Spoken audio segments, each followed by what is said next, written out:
Kingdom of the planet of the apps এই সিনেমাটা যখন হলে এসেছিলো তখন আমার দেখা হয়নি। অ্যাজ ইউজুয়াল আমার বেশি সিনেমা হলে দেখা হয়ে ওঠে না, সরি ফর দ্যাট। তো এটা যখন ওটিটিতে এসছে দেখলাম, এবং সিনেমাটা আমার যে এক্সপেকটেশান ছিল সেটার থেকে পুরোপুরি আলাদা হয়েছে। ট্রেলার থেকে যেরকম বুঝেছিলাম তার থেকে কিন্তু অনেকটা আলাদা এই সিনেমাটা। এর যে আগের যে ট্রিলজিটা ছিল সেটা আমার খুবই পছন্দের একটা ট্রিলজি, এবং সেখানে যেরকম ম্যাট রিভস সিনেমা দুটোকে, লাস্টের দুটো সিনেমা ম্যাট রিভস বানিয়েছিলেন, প্রথম সিনেমাটা অন্য একজন ডিরেক্টর বানিয়েছিলেন। তো ওই যে সিনেমাগুলো যেরকম বানিয়েছিলেন সেগুলো সলিড ছিল, ঠিক আছে, সেগুলো যেরকম বার্তা ছিল সেগুলো খুব ভালো ছিল। কিন্তু এই সিনেমাটা আমার মনে হয়েছে যে ওই সিনেমাগুলোর থেকে কোয়ালিটি ওয়াইজ তো কোনোভাবেই খাটো নয়, বরং একটুখানি হলে আমি উপরে রাখবো। তো এখানে দেখাচ্ছে যে এপসরা এখন ডমিনেন্ট স্পিসিস হয়ে গেছে। তো যেমন আমরা জানি, যদি কোনো জায়গায় কোনো একটা জাতি যদি ডমিনেন্ট হয়ে যায় তাদের মধ্যে কিন্তু গোষ্ঠীদ্বন্দ্ব লাগা বাঞ্ছনীয়, মানে তারা সেটা হবেই, ক্ল্যানে ক্ল্যানে লড়াই কিন্তু হবেই। কেউ না কেউ চাইবে যে সেরা হয়ে বসতে, কেউ না কেউ চাইবে যে তাদের জন্য যে লোকটা লড়াই করেছে সেই জাতির জন্য তার যে বক্তব্যগুলোকে সেগুলোকে এদিক ওদিক করে নিজেদের মনের মধ্যে বসাতে চাইবে।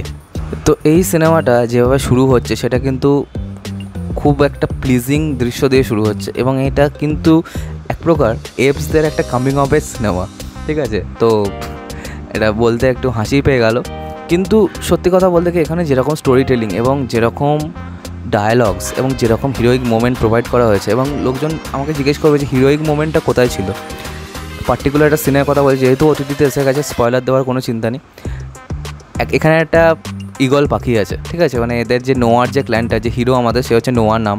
তো নোয়ার যে ক্ল্যানটা সেটার নাম আছে ঈগল ক্ল্যান, এবং নোয়ার বাবা বিভিন্ন ঈগলকে পালন করতো, ঠিক আছে, তাদেরকে তারা সাহায্য করতো, ঈগলদের সাথে তারা গান গাইতো, এরকম একটা ব্যাপার ছিল, ঠিক আছে।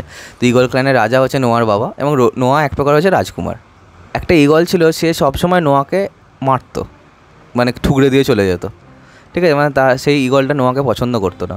কিন্তু একটা পয়েন্টে যখন নোয়া রিয়েলাইজ করলো যে তার আসল লক্ষ্যটা কী, তখন কিন্তু ঈগলটা সবার প্রথমে এসে নোয়ার হাতেই বসলো, এবং লাস্টে যখন দুষ্টের দমন যখন হলো তখন কিন্তু ঈগলরাই নোয়াকে সাহায্য করেছিল।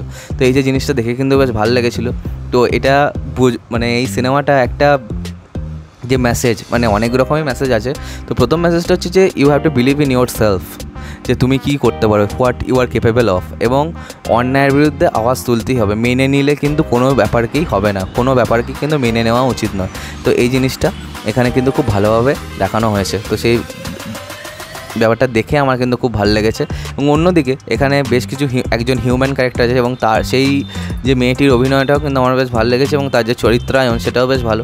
যে মেয়েটা কী চাইছে, মেয়েটা চাইছে সার্ভাইভাল, তার জন্য যা খুশি সে করতে পারে, তার স্পিসিসের সে সার্ভাইভাল চাইছে, কারণ এপসরা তো ডমিনেন্ট স্পিসিস হয়ে গেছে, তাই তার যে স্পিসিস তার জন্য সে চাইছে সার্ভাইভাল।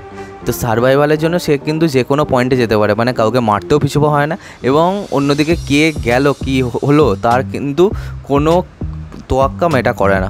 তো এটা এই জিনিসটা খুব ভালো হয়েছে, লেগেছে খুব ভালো। তার চরিত্রায়নটা আমার কিন্তু বেশ ভালো লেগেছিলো, যে এক্সিস্ট করার জন্য সংগ্রাম করতে হবে, মানে অস্তিত্বের জন্য সংগ্রাম, এই যে ব্যাপারটাকে কিন্তু এখানে খুব ভালোভাবে দেখানো হয়েছে।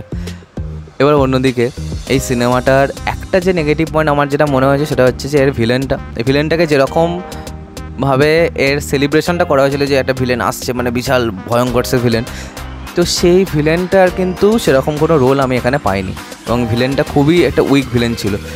উডলি হ্যারিসন যখন এর আগের সিনেমায় ভিলেন হয়েছিলেন, ওই যে আর্মির চরিত্রটা যিনি অভিনয় করেছিলেন, তিনি যে পরিমাণ খজরা ছিলেন তাকে সেই লোকটাকে দেখে পড়ে রীতিমতো ভয় লাগছিল এবং খুব ঘেন্না হচ্ছিল। অন্যদিকে এর সেকেন্ড পার্টে যে ভিলেন কোবা, তো কোবা যে চরিত্রটা ছিল সেটাও একটা অন্যরকম, ঠিক আছে। সেখানে কোবাকে দেখেও খুব রাগ ধরছিল, এবং কোবার যে অ্যাকশনগুলো সেগুলো রীতিমতো একটা ভিলেনিয়াস ছিল। তবে এই ক্ষেত্রে এই যে ভিলেনটা সেটা খুবই একটু খাটো হয়ে গেছে আগের ভিলেনগুলোর তুলনায়। তো এবার চলো দেখা যাক যে এরপরে এর আর কী পার্ট বেরোয়। এবং পার্সোনালি আমার লাস্টের যে শটটা সেটা খুব ভালো লেগেছে। একদিকে ওই মেয়ে বলে যে মেয়েটি আছে, সে আকাশটা দেখছে এবং অন্যদিকে পেরিস্কোপ দিয়ে আকাশ দেখছে নোয়া। তো এই যে জিনিসটা আমার কিন্তু দেখে খুব ভালো লেগেছে। এই সিনটা, লাস্ট সিনটা এপিক ছিল। তো আজকের মতো ভিডিওটা এখানে শেষ করলাম। তোমরা কমেন্ট করে জানাও যে তোমাদের কেমন লেগেছে এই সিনেমাটা, বা তোমরা যদি দেখে থাকো। আর সাবস্ক্রাইবটা প্লিজ করে দাও যাতে আমার সাথে তোমাদের আবার দেখা হয়। Bye bye.